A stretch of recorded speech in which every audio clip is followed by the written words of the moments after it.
I know that many of you are employed as technical writers. Some of you are looking for work. I certainly know what that feels like. I was laid off twice within exactly 1 year. May the 16th of 2017, I was laid off from OpenText, where I had worked for over 17 years as a technical writer. And then on May 16th of this year, I was laid off from Procom Consulting, my second gig that I had started since finding work after being originally laid off. And the second layoff was around the time when I started having an idea about starting my own freelancing gig. So I wanted to let you know a little bit about me. I actually have two different careers. One is where I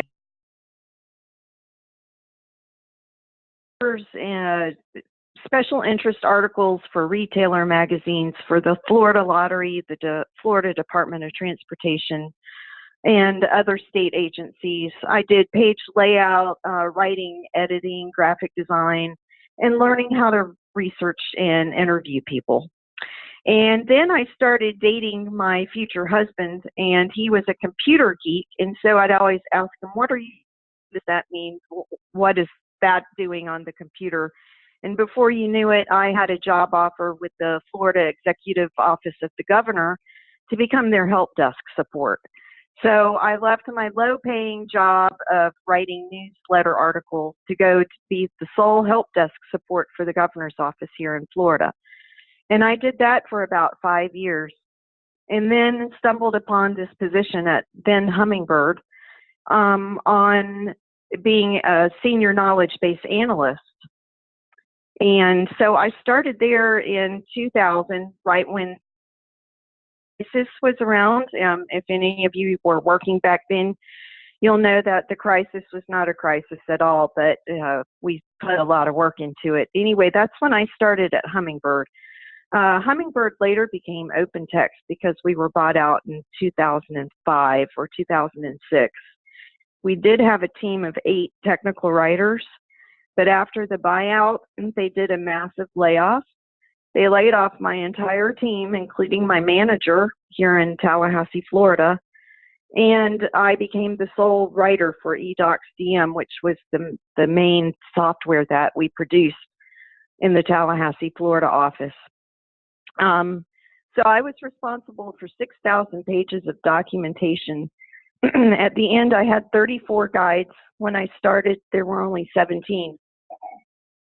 So you can see that I doubled the workload of the team of 8 that we had.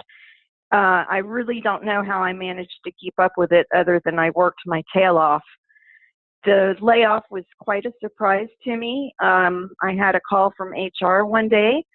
Out of the blue, they told me that due to corporate restructuring that my position was being eliminated, and it was a terrible shock. For one, I had worked there, like I said, for 17 years. I basically grew up in this company, had my child. They all watched my child grow up. He's 16 now. And one of the most important lessons that I learned from being laid off is that you cannot ever base your identity on your job. Your job does not define who you are. All your other roles define who you are, whether it be a spouse, a mother, a father, a friend, a colleague, a coworker, an aunt, an uncle. You need to put those before you put your job title as a technical writer, because when you do lose the job, if you base your identity on your job, you also lose your identity. And I'm telling you this from experience, because the first layoff, I did lose the self-confidence and my self-identity. But I was happy to land a job after 6 months of being out of the workforce with a company called GCOM Software. They're actually an Indian company, and they're working on a overhaul of 60 different systems at the Florida Department of Agriculture and Consumer Services into one major system. So I got to take my 17 years of experience at OpenText And all of that information I got from R&D started to click as I was reading these systems design documents, such as the test cases, the use cases. I was producing workflow diagrams, the requirement traceability validation matrix. I learned all about systems architecture design, the user interface design, the infrastructure design, everything that goes into the back end of creating a system.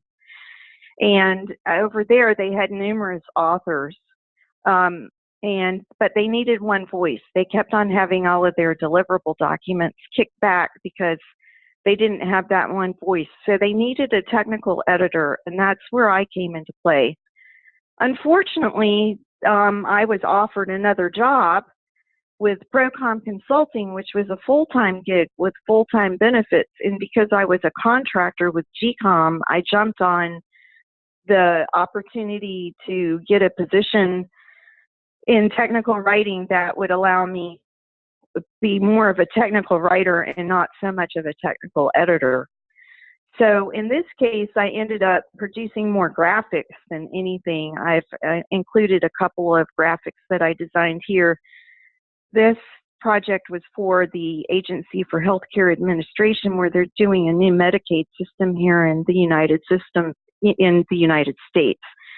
And basically, they're all strategic architecture design documents of how this system should be set up when they go to procure vendors to do this system. Unfortunately, I was laid off on May the 16th this year, the same exact date as I was laid off last year, and I had started thinking about the idea of DocChick. The idea came a couple of weeks before I was laid off when I was in a doctor's office, and I had about 20 pages of handwritten forms to fill out. And I realized that not only did it take an incredible amount of time for me to do these forms, I wish that they were on the computer where I could type them and I could simply click submit, and it would email the doctor's office where they'd have all of that metadata information available at their fingertips. Well, as it turns out, what the doctor's office has to do is take that handwritten form and have an employee hand type all of that information into the computer system. And you all know that human mistakes can happen, especially when you're looking at somebody else's handwriting. We all don't have the best handwriting in the world, so sometimes it's hard to decipher that handwriting.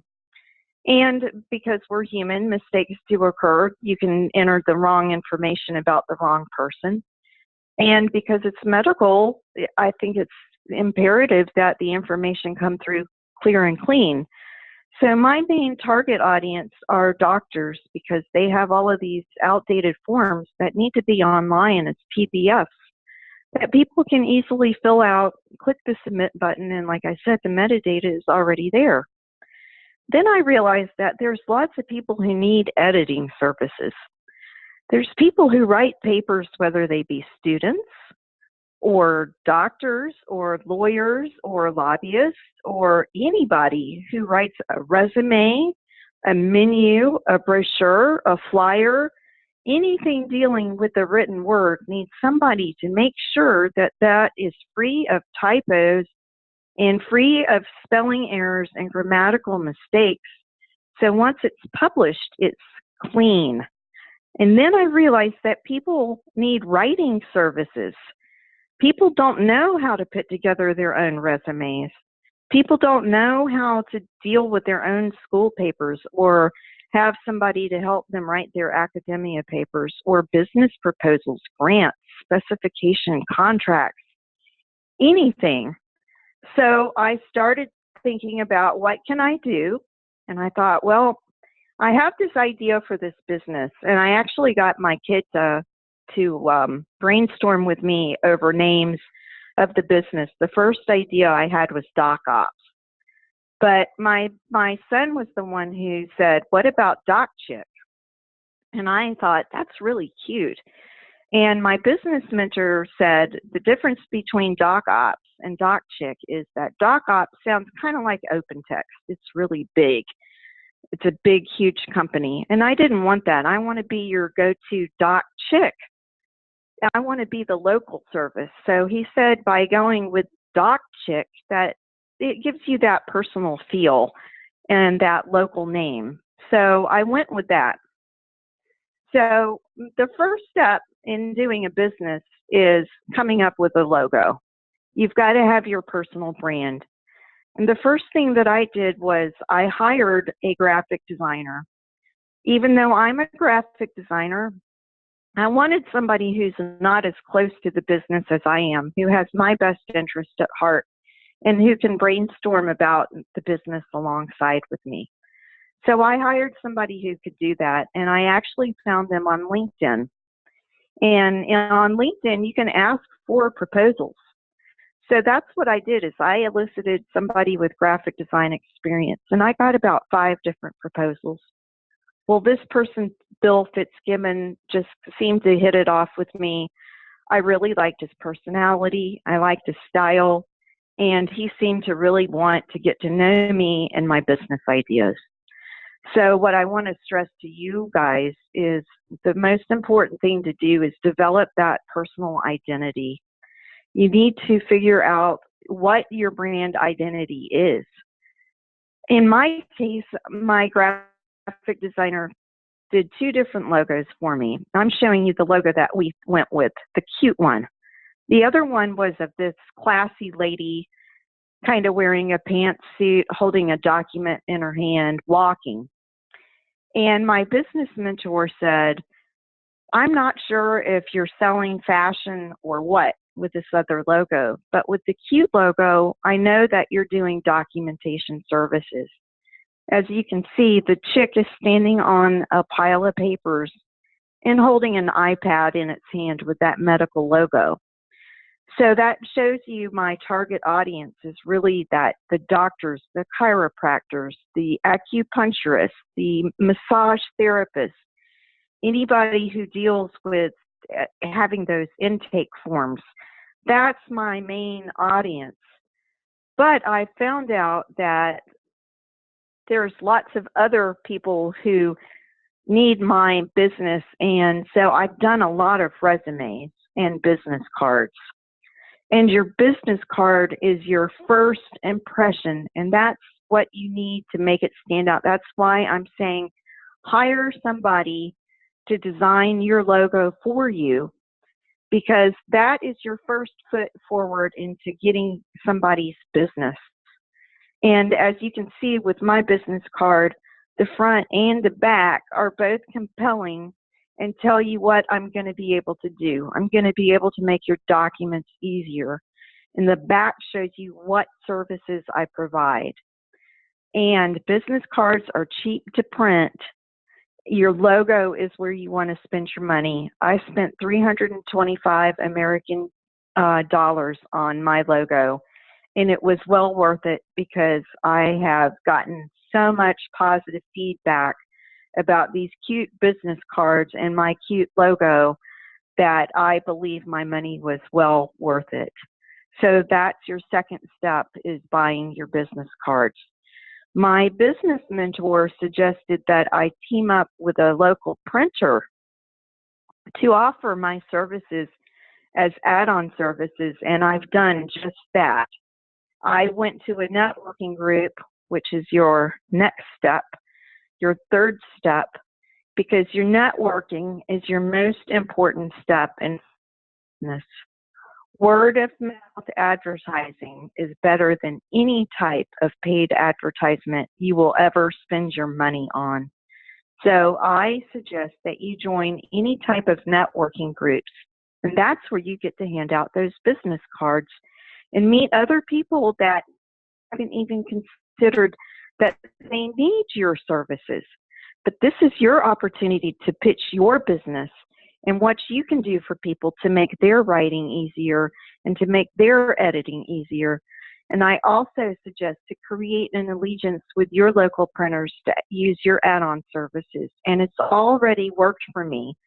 The printer that I teamed up with ended up sending me a person who came into their business needing a form to be beefed up with different logos, like all of the social media logos from Facebook, Instagram, LinkedIn, all of that stuff, to email, messenger, IM logos to be placed on it. And for an hour's worth of work, I got $60, which was to basically place logos on this form. It was a really easy job, a quick $60 to make, and well worth it.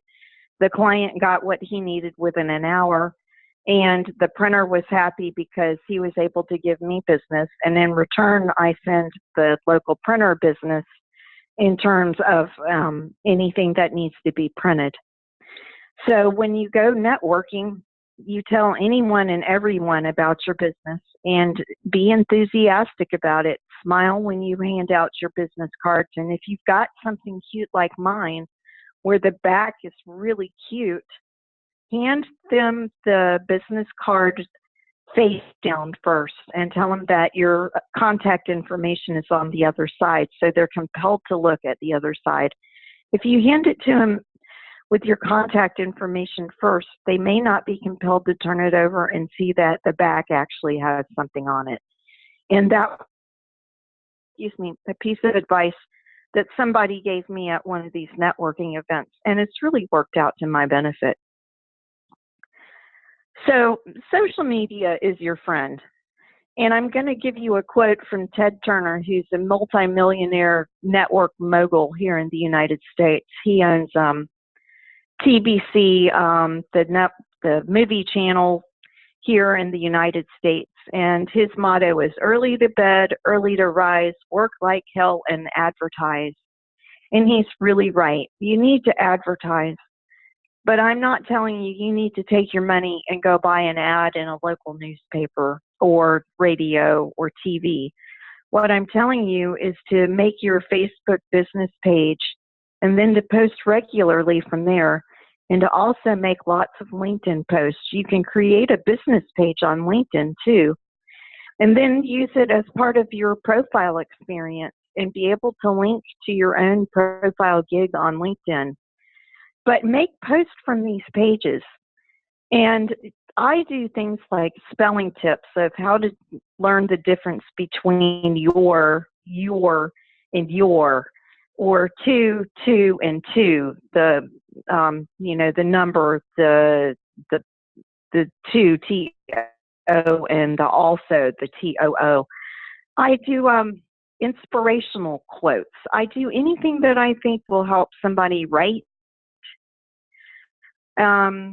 Whether it be a grammar tip, a spelling tip. I make these posts almost daily, at least Monday through Friday. I usually take the weekends off, but it brings me business. Excuse me, my dog is attending my webinar with me, and we have somebody going down the street.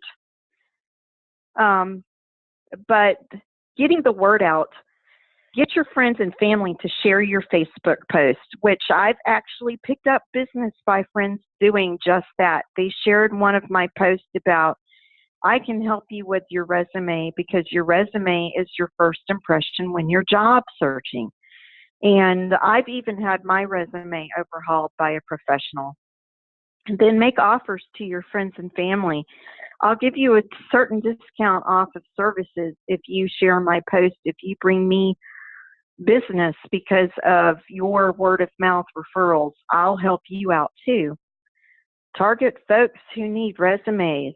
I'm telling you that resumes are helping me meet ends by making me a quick and easy $35 for each resume that I do. And I'm probably undercharging myself here because I paid about 150 American dollars to have my resume overhauled. But it's bringing me in money, it's bringing me in business, and it's bringing me in referrals. And like I said, referrals, recommendations, and word of mouth are the best forms of business. And at this point, I've pretty much talked about all that I can. I'm open to questions and answers if you all would like to have a discussion.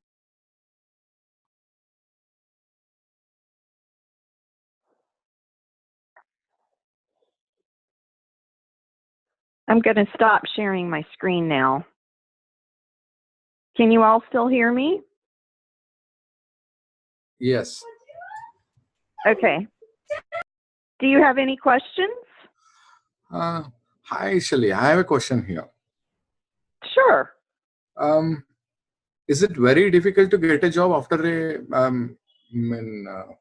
downsizing or layoff or after a break, say assume 2 or 3 years? Is it very difficult? Is it very difficult to find a job after 2 to 3 years? Mm-hmm. Oh, I don't know. It's difficult to find a job regardless. I had a difficult time finding a job because of my age. I happen to be over 50 years old. I hope I don't sound it. I don't feel like it, but I am. On my resume, I had to ditch those dates that showed how old I was, like my graduation dates from high school and college. Ageism is alive, and unfortunately. As far as employment gaps, the way I would handle those are in cover letters. Your resume is going to show that gap in employment, but your cover letter gives you a chance to explain why you were out of work. Mm-hmm. Being laid off should not be held against you. It wasn't your fault that you were laid off from a company. That was a business decision. That's different than being fired. Being fired means you usually did something wrong. Even that can be dealt with in a cover letter. If you were fired, you always learn a lesson from that mistake. But if you were laid off, don't let that stigma hold you down. Absolutely. You have nothing to be ashamed of. Have you been out of work for 3 Yes. years? Well, maybe it's time for you to pursue your own business. Do you think you would be able to make contact with your medical community? Yes, I think so. Because I think that, doctors make a lot of money. They're always going to be in practice. They're always going to need help. And if your doctors are the same as ours over here, then do you handwrite medical forms over there? Mm-hmm. But then, by all means, I'd start your own business and start targeting that medical audience. Because creating forms for doctors should be simple, and to put those online, and then you can use your creative skills along with your technical writing skills. Correct. But keep plugging along. Don't lose your self-confidence. Mm-hmm. Don't base your identity on being a technical writer, because if you get discouraged, I think the universe picks that up. I think that's why it took me so long to find a job the first time around. The first time I was laid off, I was very discouraged. I was very bitter at the world. I was very bitter at OpenText that they laid me off after 17 years of loyalty. And I had grown up there. Family was there, and they yanked that away from me. The second time I got laid off, believe it or not, it didn't upset me. For one, it was my manager who laid me off, and he told me how upset he was to have to do this because he basically fought for a year to get me on board. That's how long it took him to get a job for me. And then for 3 months later to have to let me go again, he did not want to have to do it. And it just coincided with the date that I was laid off the year before. And that's what solidified me to say, I'm going to go full-fledged forward with DocChick and see what I can do with it. And as a result of going full steam ahead, I've picked up much more business than I ever anticipated that I could. Does it pay my mortgage? No. Does it pay some of my bills? Yes. Could it become full-time? Absolutely. So I'm telling you if you give it your all and put in 8 hours a day of trying to find business and going out there and hustling yourself, I bet you could turn it into a full-time gig in no time at all. Especially if you connect with people on LinkedIn, and you can find business owners on LinkedIn too and target them. So I'd say use your network to your advantage because you never, ever know who's going to need your services. It's turned out that a lot of my friends have used me to beef up their resumes. And then they tell their friends about it. And the next thing I know is I'm getting phone calls from people who say, do you do resumes? And I say, I sure do. I've also gotten business off of people sharing my Facebook post. So that's the importance of doing that. But I wish you the best of luck. I know how hard it is to be out of work. And I so hope that you find something soon. And I really hope that you have the determination to go forward on your own, because I think you can do it. If I can do it, you can do it. Thanks, Scheely. Thanks a lot. You're welcome. Scheely, how you estimate your time and cost? Okay. Well, I get up like I'm going to go to the job in the morning, and I get dressed and I come sit at my computer and I make my LinkedIn post. If you follow me on LinkedIn, you usually see that I make a post about daily. I do the same thing on Facebook. I do whatever job I have in the queue for the day. I have been fortunate enough to have almost daily work. There's been a few days that I haven't had anything to do. Because I've been unemployed, a lot of that time is spent job searching, but I am thrilled to announce that I have accepted a full-time position with a firm here called It's a huge transportation infrastructure group here in America. And I've joined their Tallahassee, Florida office. I don't know exactly when I'm starting, but I would assume it's in the next 2 weeks. Do I plan on keeping DocChick? Absolutely. It's going to be my side gig, which I wanted it to be in the first place. I just want it to generate some extra revenue on the side, and it allows me to be creative. I'd love to be creative. I'd love to do graphic design. I'd love to help people out. And making the extra little bit of money on the side doesn't hurt. It allows me to take my son on a vacation somewhere. So that's why I'm going to keep it. Oh no, Scheely, my question was like, suppose I asked you to write me a blog. So how you will estimate the time? What kind of questions do you ask your customer? And how you... Oh, that's a good question. I've actually had to get help from some colleagues that own their own businesses too, because I honestly don't know how to price out my work. The other day I saw on LinkedIn a post about somebody who had gotten quotes from a professional writer. They were going to charge $225 American US dollar to edit the writing. And I thought, oh my goodness, I'm only charging $50 an hour. And so one of my colleagues has told me I'm way undercharging myself. But by starting off low, I can pick up business. As I pick up more business, I can gradually increase my prices. But as far as writing a blog for somebody, I would approach it by an hourly stance of how much do you want to make per hour? And then you're going to guesstimate on how long it's going to take you to write that blog post. But by saying I charge $75 an hour to write, then you're covering yourself, because complex pieces are going to take you longer to write than easy pieces. So somebody who wants a one-page blog article, that's probably not going to take you any more than an hour or two. They can guesstimate, well, all right, I'm probably going to have to pay at most $150 for this blog post. Whereas a person with a business proposal that's 90 pages long, you're talking several $100s there. That's why I'm saying charge by the hour instead of by the job, unless you think the job outweighs the hourly price. And then you're going to need to factor in how much time is it going to take you? What resources did it take you? And then you always want to charge a little bit more, because there's always time that you didn't account for.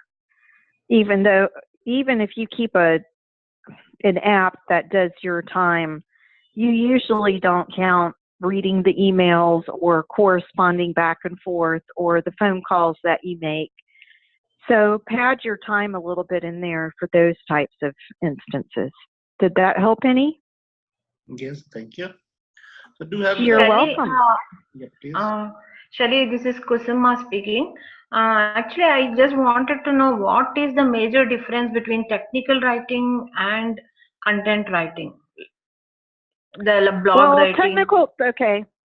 Technical writing, you're tied as far as including any type of graphics or screen captures, because most likely that technical writing documentation is going to be translated into different languages. So in technical writing, you want to use the same terminology over and over and over again. You want to use the same phrases, the same terms, the same words over and over again. Whereas content writing is creative writing, and you're taught exactly the opposite. You do not want to use the same terminology over again. You want to use a variety of language.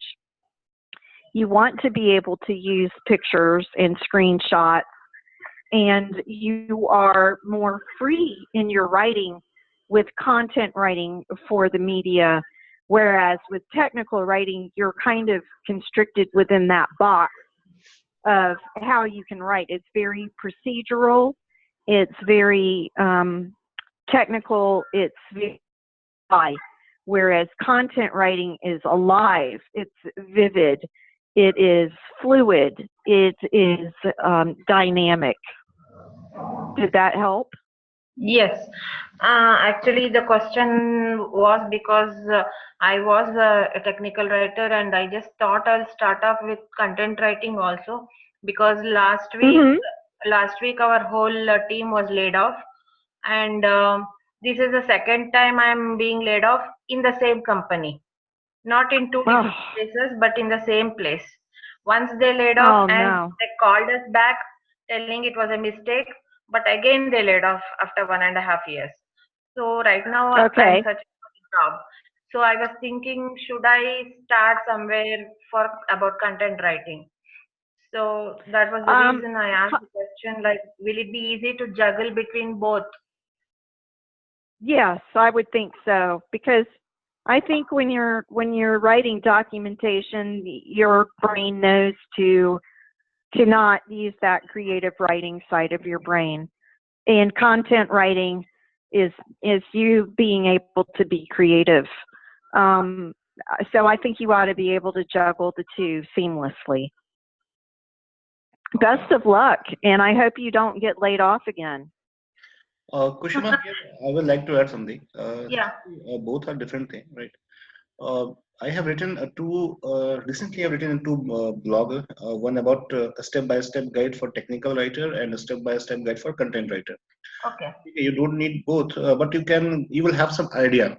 Okay. And just in a couple of minutes, I want to say that in content writing is more of creative writing, and what you are doing, because content writing is a big world.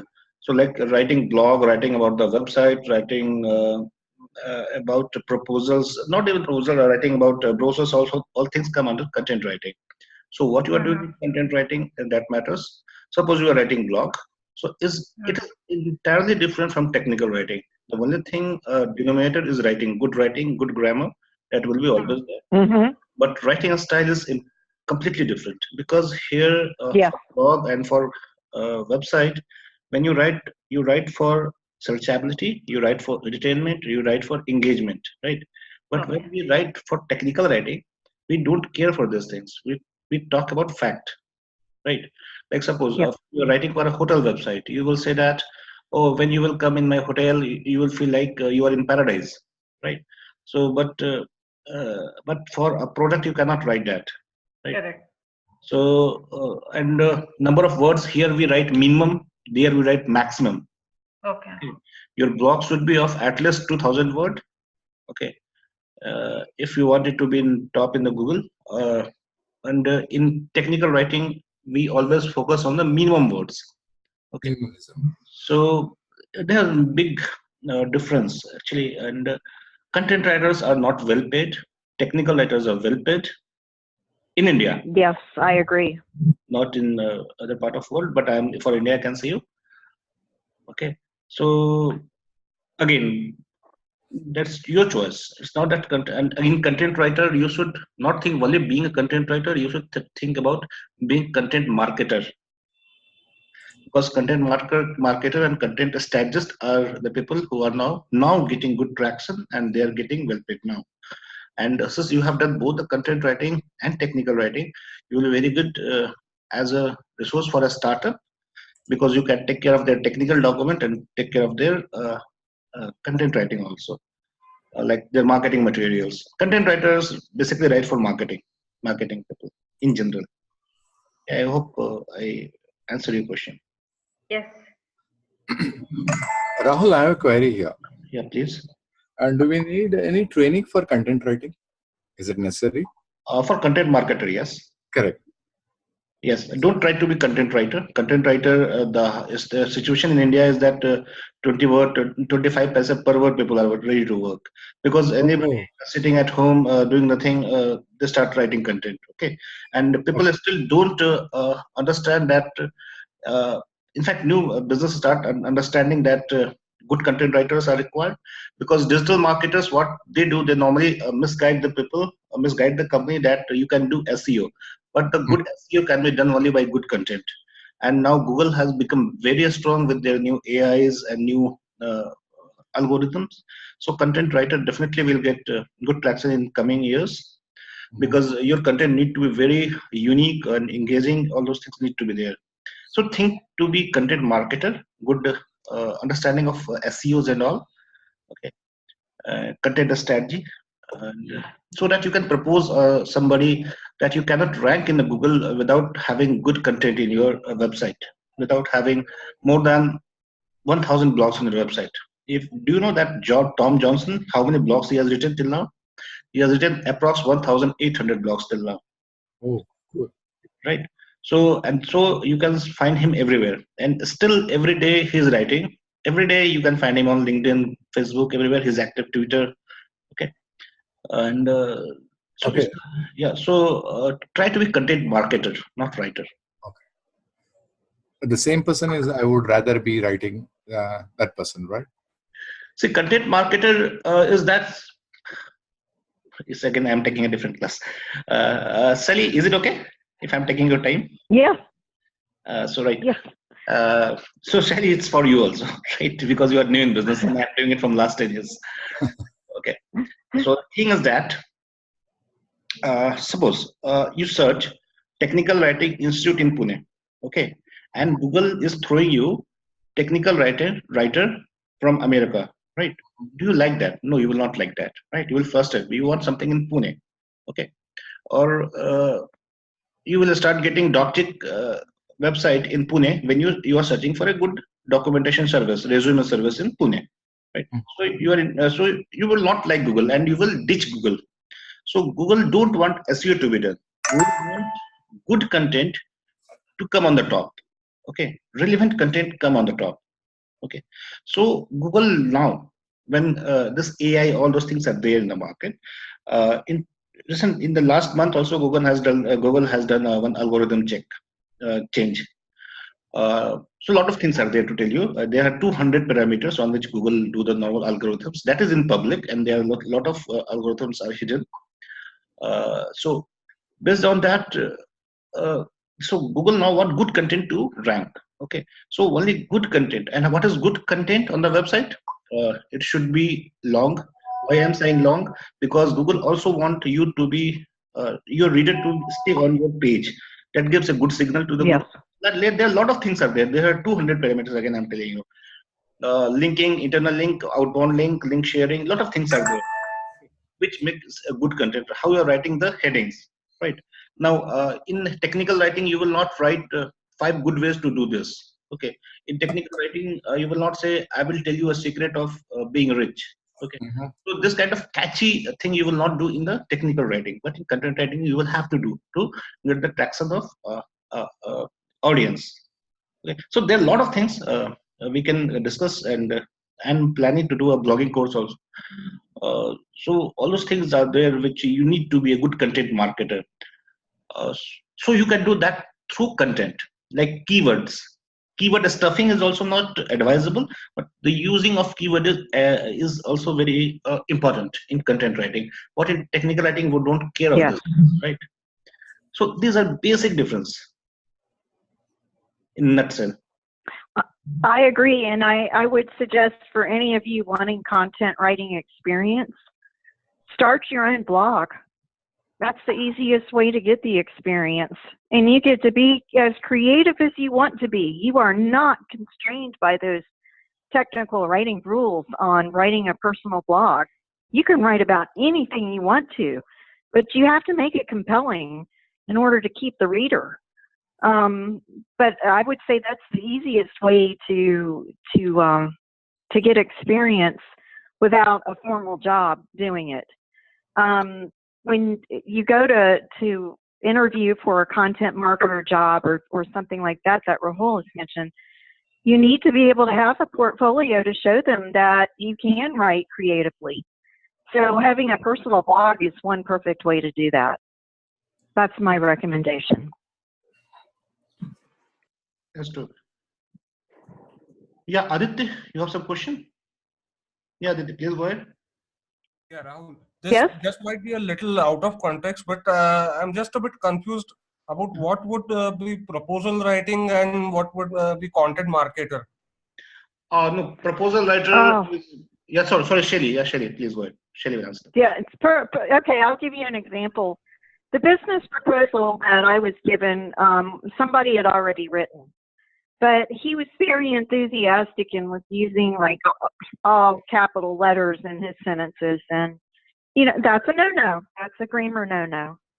So I had to change all of that for him. A business proposal is, it's more than technical writing. It is more content writing. A business proposal is trying to get investors to be enthusiastic enough about your proposal that they're going to fork over money for your investment. So a business proposal takes a lot of creative writing content in order for you to be successful. However, like I explained to the businessman that I did the business proposal for, you want your business proposal to look professional, and you do not want it to be grammatically incorrect by capitalizing all of these letters within your sentences. You can do it once or twice, but you cannot do it throughout your entire document. And he also wasn't consistent. And that's what, an editor is for. When you put on that hat, you're looking for consistency. And that applies to both technical writing and content writing, is you want to be consistent and clear. You don't want to be vague on either one of those writing bases. Did that help? All right. Thanks, Scheely. Yep. Thanks, Scheely. You're welcome. Aditya, You're welcome. I will add few things like in proposal writing, exactly that technical writer, we write facts there. Okay, we don't distract the facts. Okay. But again, proposal writing, you have to because his customer is not your customer, right? He's just proposal. You're just sending him the proposal. Okay, so bit of marketing, it's like hidden marketing. Yes. So a bit of sales marketing, which will be there in the proposal writing. So creativity will be there. What Scheely rightly said. So a bit of creativity will be there. A bit of exaggeration will be there. You don't try to finish in minimum words. Okay, you are not giving him the instructions. Like you are giving the proposal. So just like you don't have to be. It's like you don't have to make it a marketing material. Exactly, but you have to do marketing also, something more or less like white paper. So okay, so this is the trick. Exactly. White paper and proposal, you have to do the marketing, but you don't show itself is that it is a marketing. You have to give your old customer, you have to give the testimonials, right? And what kind of work you have done, you have to give the use cases, everything will be there in the proposal writer. So that you can what is the intention is to that by your reading your proposal, somebody give you the contract, right? So marketing will be there. Okay. So there is slight difference between both of them. Yeah, see, in technical writing, we are simplifying the complexity. Okay, so that that's right. So we are enabling somebody to use the product in a technical writing. Right. But in proposal writing, we are telling somebody, look, this is the proposal, this is our price, this is our kind of work we have done. Okay, so choose us. We are in technical writing, we are not selling the things. Here we are selling the things. Okay. Right. Thanks, Rahul. So this is the basic difference. Yep. Thanks. Yeah, it distinguish content writing between technical writing as your content writing is you're presenting an idea, a vision, whereas in technical writing you're doing a how-to. You're like Rahul said, it's all fact in technical writing. There's no marketing, there's no fluff. It's only the details, and it's as minimalistic as you can possibly be. But with marketing, you get to use all of the fluff words, all of your fancy language. You can make your hotel lobby the paradise that you've always dreamed of. You can't use those types of words in technical writing. Sangeeta, you want to add something?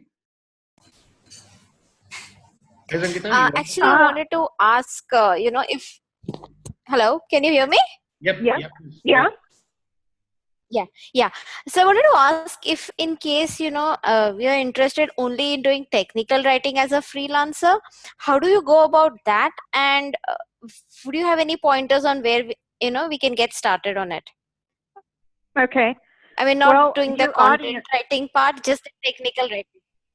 Sorry. Okay. Well, then you want to determine who your audience is. So in this case, I assume your audience would be software companies, hardware companies, anything that's developing a product that needs user documentation for.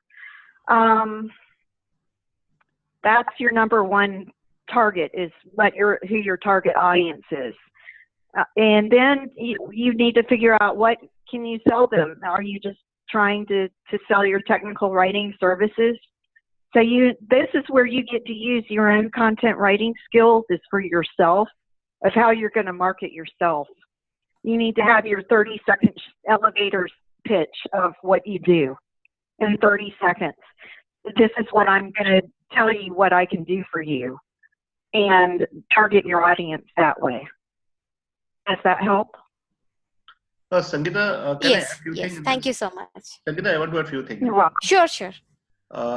See, I can give you the example of India, right? We all know the name of Techno Rights Commit. Okay, so if you if you look at their business, okay, and even I try my best. Fact is that normally tech people, when they are outsourcing technical writing work, they are a bit reluctant in outsourcing technical writer work to the freelancer because of confidentiality. And because also they believe that writers should be in the premise. Even they outsource it to Techno Rights or they outsource to Commit, they want their resource to work at their organization, right? So you will see the most model of Commit or Techno Rights is that they give people contract on hire contract to hire, kind of like people will be on the payroll of Techno Rights or Commit, but they will be sitting in the office of TCS or whatever, who's the client. Okay. So normally in outsourcing of technical writing, company wants this. Reason, when I tried to find it out, reason for that, first thing was confidentiality, right? Because it is a product, it's not in the market, right? So they don't want, because there are a lot of shell startup also, so they don't want things to go out in the market. Okay. Next thing is that they have less confidence on the freelancer. So like tomorrow he will not come, what will happen? So they want to give it to agencies. Commit is agency, a technology is agency, right? So they trust less on the individual. Okay. Next thing, these two things is there, and next thing is that they want writer to be in the premise so that developer can give anytime, they can give the inputs and all those things. So this is the major challenge in content technical writing. Freelancing. So it's really tough. If you want to do technical writing, technical writing freelancing, you can do it as a contractor. You will, generally, you will have to go to the office for at least 2 to 3 days. They will not allow you Like Okay. most of the cases, I'm saying you can get there are chances you can get the things, but most 90% cases, the chances they want you to work as a contractor, not as a freelancer. When I'm saying freelancer and contractor, Okay. freelancer means like you're working from home, they give you the work and you do it, just like into content writing. And normally content writing work is very easily available, and technical writer work is not that much available. Right. Yeah. So this is the basic difference. And they will sign you MOU, like a memorandum of understandings. So a lot of things are there, like payments. How you will take the payments, because they also have to show, that company also have to show in their uh, expenses. Okay, nowadays in India is that GST. So all those things come in the picture when they are hiring the freelancers. Okay, so it's difficult for freelancers into technical writing. Okay. Okay. Okay. All right. Thank you so much, Rahul. Any more questions? Venu? Yeah, please go. Aditya, please. Please go ahead. Yeah, Rahul. On that front, I'm not sure how much jobs, freelancing jobs would be available more into content editing as well. Content, yes, they are the works. See, Because, are there any? yes, they are. Yeah, a lot of work are there. Can you share any pointers if I have to start as a freelancer into content editing? So you can, publishing house is the best place where you can get this kind of work. Sorry, come again? Publishing house. Normally, Okay. Aptara, they give this kind of work in Delhi, you know. Okay. All right. Thanks. Thanks, Rahul. Yeah. Any more questions, Preeti? Yeah, Shali, please go ahead. Shali, you want to say something? Shali, where are you? You lost Shali or what? Yes, he's got. Shali, please. We cannot see your mic.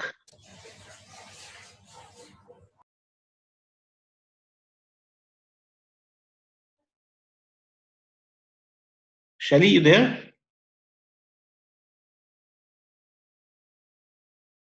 Can you hear me? Yep. Okay, I ended up muted. I'm sorry. My call got dropped thanks to the phone service here in the United States. So I missed some of that, but I answered one of the questions that was in the Zoom group chat. Mm-hmm.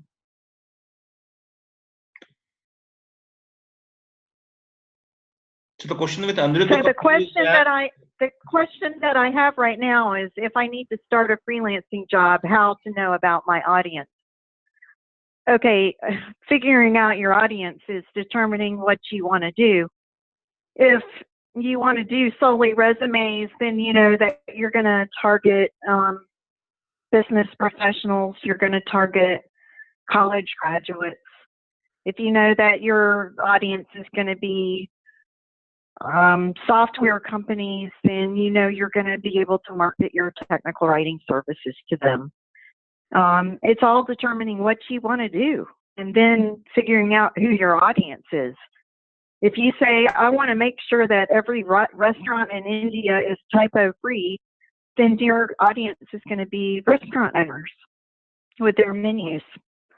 If you want to make sure that every doctor has an online form to complete as opposed to handwriting forms, your audience is going to be the medical community. You could target the legal community too. And I hope that helped. Yeah. So now I will ask everybody. Venu, do you have any question, please? Yes or no, Venu? No, I don't have right now. Okay. Swati?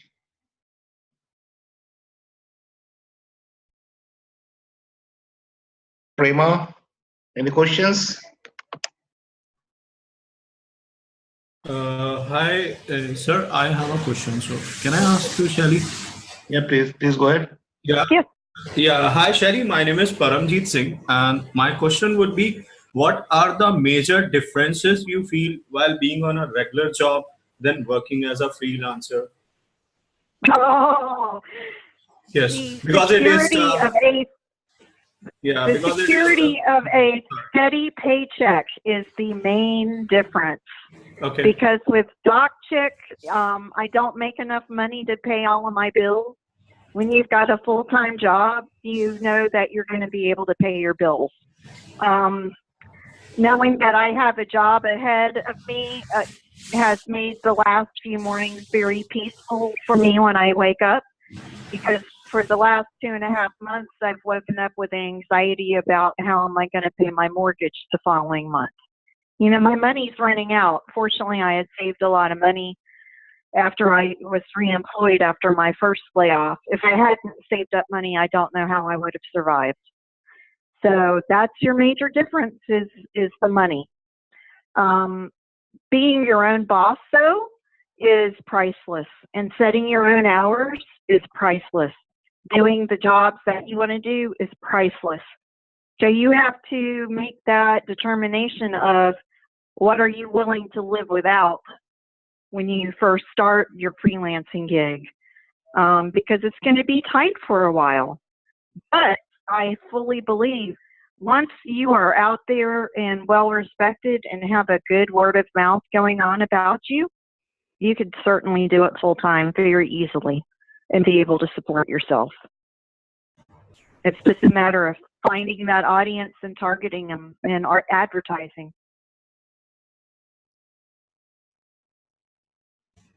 Anybody wants to do this? Sure. Thank you, Scheely. Anybody wants to do You're this? welcome.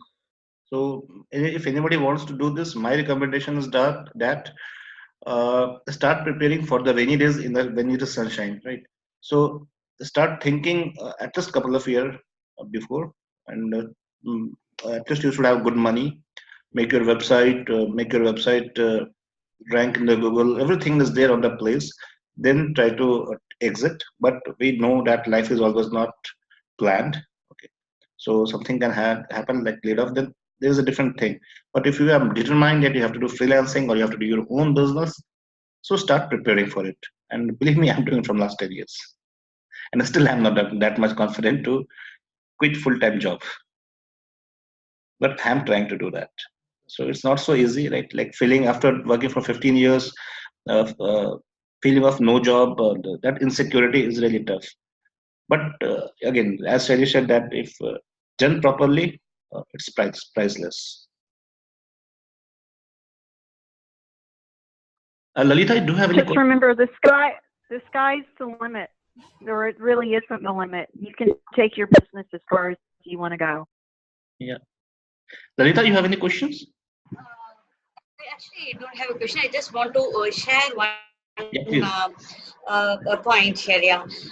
Even I was thinking about taking up freelancing for some time, but I feel very insecure after having worked in a full-time job and going into a freelance job, because you're not sure whether your inflow of contracts will be there on a regular basis continuously and will be paid properly for that. The authenticity of our clients is another thing which we have to think about, because unless we know the company that we are working for very well, how well they pay and how timely they are in payment. So in such cases, if we don't really know about or an understanding about all these things, getting into a freelance job is really insecure. That's what I wanted to share.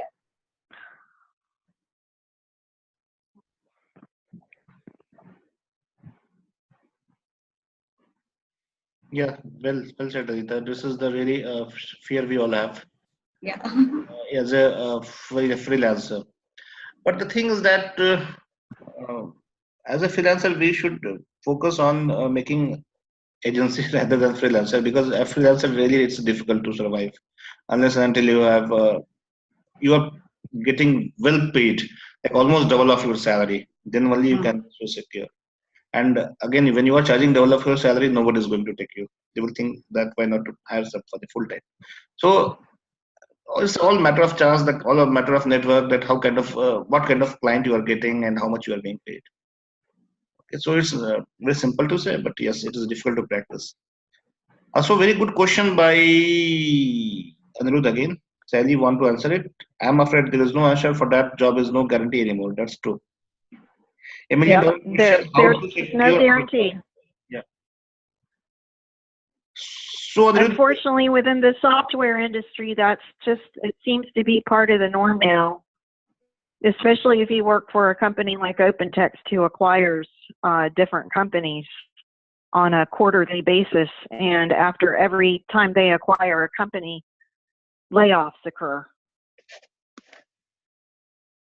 So I'd say be really good at what you do, love what you do, and if you get laid off, then look at it as a learning lesson because you will find more work. There's always technical writing jobs out there, and I do not see technical writing going away. I see it becoming even more necessary in the future. But I do see us morphing our roles with marketing and technical writing. I think that we will see a mixture of the two in future years.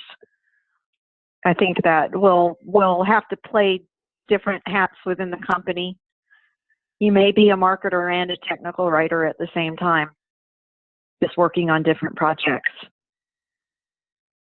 But I'd say build up your skill set, keep your skill set current, and then you'll always be in demand. So if you do get laid off, just suck it up and put your resume out there. Make sure your resume is the best it can be.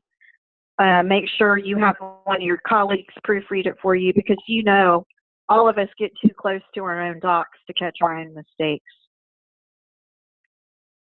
I wish I could say that there's something you could do to make sure that you're never laid off, but that's just how the universe works these days. Layoffs are a part of life. that's true. Priti, do you have any question? Priti? I have a question, Okay. Scheely. Scheely, Okay. I want to ask what kind of competency one should have to start career as a freelancer, because on working on a regular job, as somebody has its positives and negative, but being owner of your own job or your business, you have to do everything from A to Z. So for some people it is difficult to get information or to understand things or to understand the end users. So like what are the major key point one should have in mind to start as a freelancer? Okay. Well, the first one is confidence. You've got to have the confidence that you can do it, because if you don't portray that when you're talking to your potential client, you're not going to get that client. They have to feel confident in you. So you've got to have confidence you can do it. The second part is that you need to love what you do, because if you don't love what you're doing, running your own business, you won't be successful, and it becomes a chore. You want your business to be your baby. You want it to be something that you can grow and nurture. Your core competencies should include being able to write well, being able to edit, being able to proofread. You need to know how to interview people. You need to be a real people person. If you're an introvert and you don't like talking to people, you're going to have to really focus on advertising outside of yourself. That's where I would suggest where you use print media advertising. You kind of need to be an extrovert to go out there and drum up business. You've got to want to meet new people, and you've got to want to sell yourself. That's why I say confidence is probably the number one attribute that you need to have before starting your own business, because it is difficult, when you're not getting a steady paycheck and you're only picking up a $35 job here and there. Don't let that defer you from your success, because some days you'll get $275 jobs, not $35 jobs. And I have been fortunate to have those. And I have a repeat customer, as a matter of fact, who I did the business proposal for. He's given me another business proposal to edit. So once you start, you know, if you get repeat customers and those customers start spreading word of mouth, the next thing you know is you've got a full-time gig going on. So I wish you the best of luck. Thank you, Okay. Scheely. Thank You're you. welcome. Thank you. Arun, you have any question?